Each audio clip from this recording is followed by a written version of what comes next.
Sejam bem-vindos ao canal Língua Portuguesa para Todos e assistam a mais uma aula de gramática comigo, professora Andréia. E o assunto de hoje é linguagem e comunicação. Você já tentou pensar sem palavras? Com certeza não é uma tarefa fácil. A língua é muito importante na relação com o mundo, consigo mesmo e com os outros. Ela está em explicações, argumentos, nas piadas, em receitas e nas promessas, na televisão, na internet, nos livros e também em filmes e na rua. Às vezes, a língua parece falhar. Quem nunca ficou sem palavras? Ou teve a sensação de não ser entendido? O uso da língua também diz muito sobre as pessoas. O sotaque pode indicar a origem geográfica. As gírias denunciam a idade das pessoas. E se alguém disser na padaria, por obséquio, gostaria de adquirir meia dúzia de pãezinhos, pode causar algum estranhamento, não pode? A língua tem uma estrutura que é aprendida por cada um de nós dentro e fora da escola, no convívio com a família, com os amigos. No dia a dia, é possível operar dentro dessa estrutura sem precisar parar para planejar tudo o que se vai dizer. Mas, no estudo de uma língua estrangeira, é fácil perceber que existe, por exemplo, uma ordem adequada das palavras na frase. Isso não significa que tudo esteja de antemão previsto e engessado. Ou você pode dizer algo totalmente inédito na história da língua portuguesa e poderá ser entendido, contanto que jogue dentro das regras. É por esse motivo que o estudo da gramática ajuda a compreender e a sistematizar essas regras. Ela é uma disciplina bastante prática, que por meio da análise linguística fornecerá a você ferramentas para se posicionar criticamente. Quando? Ao falar, ao escrever e ao interagir com os diversos textos que transitam no mundo. A escrita deve ser bem redigida para que sejam evitados mal-entendidos. Você já se comunicou com alguém e não soube como se expressar e essa pessoa não entendeu bolhufas do que você estava querendo dizer? Isto acontece porque você não organizou o processo da fala de modo a se fazer entender pelo ouvinte. Temos aqui um textinho que circula na mídia, na internet, que fala sobre o poder da vírgula. É um texto que eu gosto muito de falar, de ler para os meus alunos, porque é uma verdade máxima. Vamos lá? Vírgula pode ser uma pausa ou não. Não, espere. Não espere. Ela pode sumir com o seu dinheiro, 23,4, 2,34. Pode criar heróis. Isso só ele resolve. Isso só ele resolve. Ela pode ser a solução. Vamos perder. Nada foi resolvido. Vamos perder nada. Foi resolvido.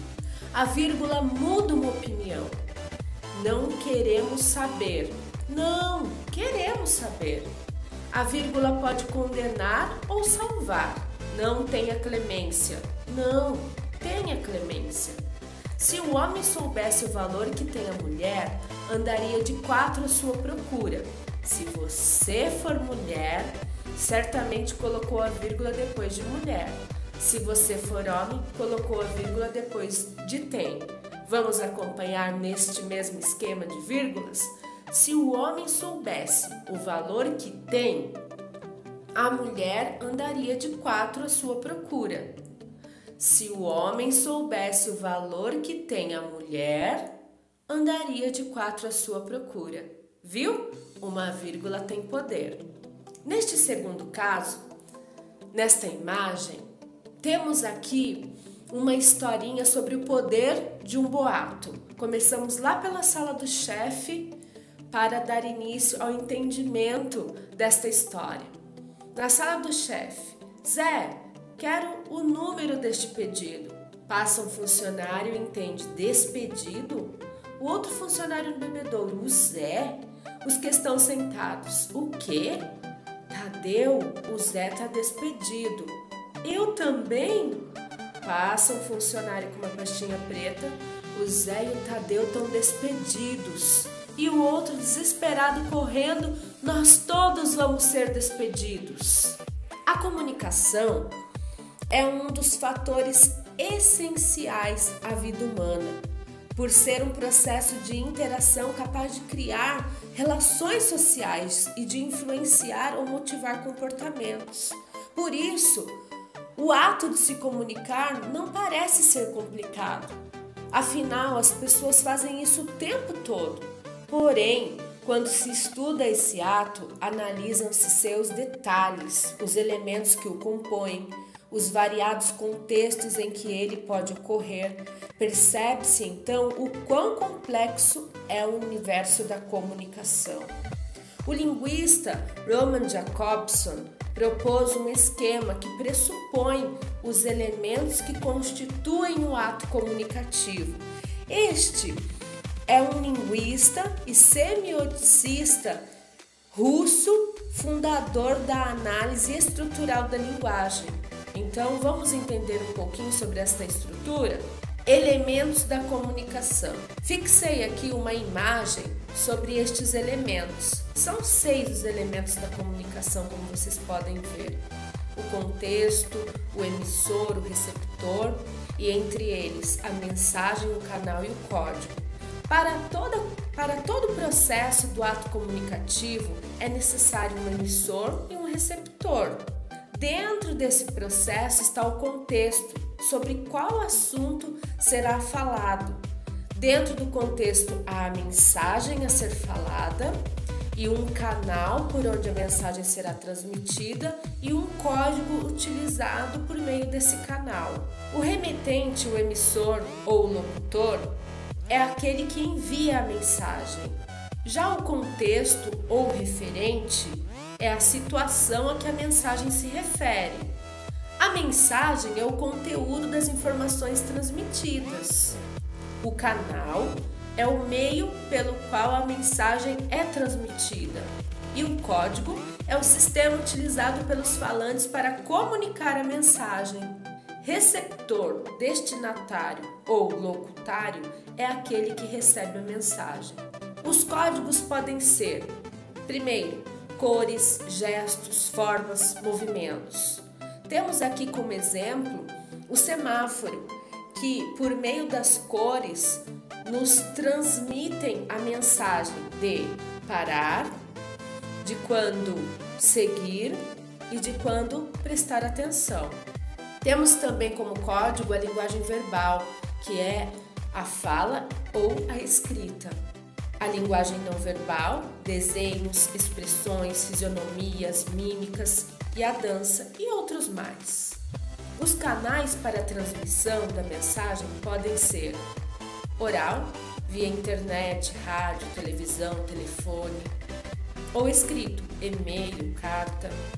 Temos aqui umas atividades resolvidas sobre linguagem e comunicação, para que vocês possam reforçar o aprendizado de hoje. De acordo com os textos abaixo, identifique os seguintes elementos da comunicação.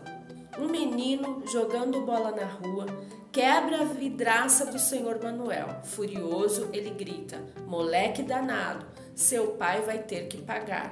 O garoto, então, foge em disparada. Vamos à análise agora. 1. Quem é o emissor desta mensagem? Quem é aquele que envia a mensagem? É o senhor Manuel. Quem é o receptor, ou seja, aquele que recebe? Um menino. Qual é a mensagem? Moleque danado, seu pai vai ter que pagar. Quem é o referente, ou seja, o contexto? É a vidraça quebrada pelo menino. Qual é o canal? É a fala. Qual é o código? É o verbal, ou seja, a língua portuguesa. Entenderam? Segundo exercício para fixação.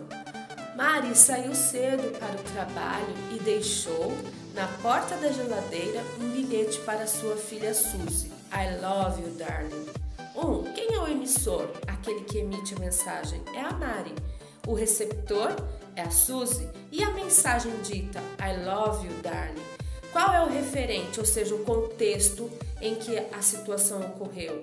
A mãe dizendo que ama sua filha. Qual é o canal, ou seja, o meio pelo qual a mensagem é transmitida?